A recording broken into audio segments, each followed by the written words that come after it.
Hey everyone, it's Sarah Blackwell here, Holistic Health Coach, and I teach people, men and women like yourself, how to integrate more living foods into their diet so that they can have more energy, reduce sickness, and even start healing from disease. So today I'm here to talk to you about a few questions that came in on my Facebook page. I've been doing a question session every Sunday, and I was answering with audio, but I was starting to have technical difficulties, so I'm going to start answering with video to you guys. So today there was a few questions that came in about juicing, and I'm going to use this video today to talk about having a diagnosis of cancer and juicing, and also answering a few questions specific to juicing. And so first I want to tell you a little bit about my own story, because I did have a diagnosis of cancer as well. And some of you may have heard me share my story in some of my workshops, and some of you may be hearing this for the first time. And when I had that diagnosis of cancer, it was very scary and overwhelming, and I didn't have support. I didn't have any knowledge about how food affects what's going in my body, and it was just a really, really difficult, scary time in my life. But that is exactly what happened that kind of launched me into where I am today and where I am in juicing and using green smoothies and integrating raw living foods into my diet. Because I've learned the power of how food can be that medicine. And I don't mean just by reading books or watching YouTube videos, but I live it. I live my life like this every single day. And every time I drink a green juice or drink a green smoothie, I think that, all right, these are my warriors that are going to kill those cancer cells in my body. Now, my experience with cancer was, I like to say I was very fortunate, if someone can be fortunate with cancer, but my diagnosis was a stage 1 cancer, and I needed to have surgery to remove the cancer cells from my body. And I feel very fortunate that I did not have to undergo chemotherapy or radiation.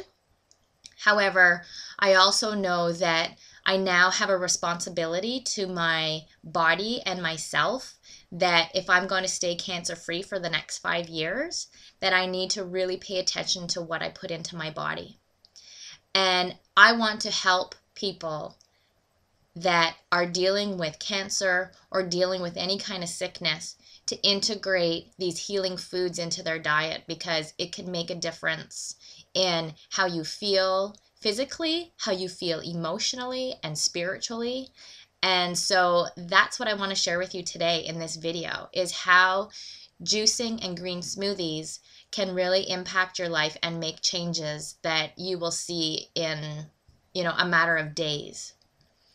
So I just want to let you know that I've struggled with that, and I've also struggled with trying to figure it all out. I didn't have a mentor. I didn't have someone to guide me or show me how to make a green smoothie or how to juice or how to do any of that. So that's my role. That's my role as a private health coach, that when I work with my clients, I meet them where they're at, and I support and guide and mentor them to meet the goals that they want to see in their life, whether it's related to physical health, emotional health, spiritual health, all of those areas, because it impacts us in every single way, in everything that we do each day. So that's what I do when I work with clients privately, is working with them to reach their health goals. So you're probably, I can tell from the questions that came in that it can be a little bit confusing. What's the difference between juicing and how do I make it and how do I store it? So here's the basics. Juicing is you use a juicer. So you need a different kitchen machine or kitchen appliance than you do when you're making a green smoothie. Green smoothie is made with a blender. So both of them have very, very powerful ways to integrate raw living foods into your diet. When you make a smoothie, it keeps the fiber and you get all the nutrients plus the fiber.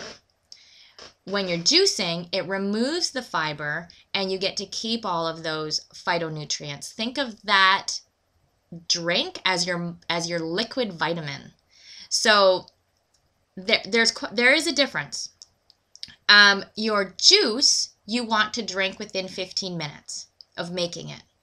Now, one thing that I do recommend with some of my clients, and it works, and you can do this, is you can make all of your juice on one day, but don't store it for longer than 24 hours in your fridge. It will still lose some of the vitamins and nutrients within that 24 hours, but if this is the way you're going to get into juicing, then this is how it has to be done until you get into a routine, right? I'd rather you get into the routine of doing it than not doing it. So the other tip I want to give you is make sure you're storing it in your fridge in an airtight container. So filling up your container, whatever you're using, all the way up to the top and then sealing it. So if you're using, I don't know, whatever kind of container you have in mind, because here's my other suggestion. You want a container that is not see-through. So a glass jar is not ideal because the light and the air, those are the two things that will oxidize your juice, taking out the nutrients. Now, things you want to juice if you have a diagnosis of cancer. Leafy greens. Anything green is, that is going to benefit anybody that has a diagnosis of cancer or does not. Also, if you are dealing with cancer right now, is that you want to, the vegetables that are from the cruciferous family, so broccoli is another wonderful thing. You can juice that. That is really, really good in juice, is broccoli. And you also want to reduce your sugar intake. So whether that sugar intake is coming from processed sugar, I hope you've already eliminated that, but also fruit sugar. So you want to be really careful even with your fruit consumption, which is why juicing is awesome, because juicing is, you're primarily juicing vegetables, and you should really only be doing a ratio, like the most ingredients are your vegetables, and then you're adding 1 fruit or 2 fruit, depending on how much juice you're making to that juice. Your blender, so your smoothies in a blender, again, watch how much fruit content that you're using if you have a diagnosis of cancer. Now, we also had a question come in about adrenal fatigue.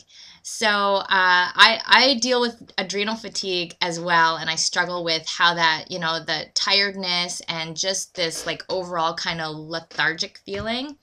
And so juicing is going to benefit you big time. And I also would recommend that if you're really feeling that adrenal fatigue, to really check in with one of your, like a local naturopathic doctor, and see what they can give you in terms of even a herbal tincture, because I found that has really helped me as well, is using a herbal tincture to help me get through that. And again, eliminating certain things in your diet that really contribute to inflammation. So inflammation is really inflammation is the starting of every kind of disease or sickness, anything that we feel. So you really want to eat that high alkaline, raw living foods every day so that you can get the elimination or the inflammation out of your diet and out of your body, and really start to feel better. So I love these questions, you guys. Keep them coming, and I hope this has helped you a little bit. Again, I wish I could talk longer on this, but watch for my online program that's coming up. It's a 21-day green smoothie program, group program, that I really hope is going to help you on this journey and really clarify a lot of things for you. And I also have workshops that are coming up, and they'll be offered live here in North Bay, Ontario, Canada. And I'm going to have more online events as well. And if you're interested in some private coaching, then, just email me and I'll give you a complimentary 30-minute phone call to see how we can work together to move you towards your health goals. Have a great weekend, everybody, and I wish you all the best.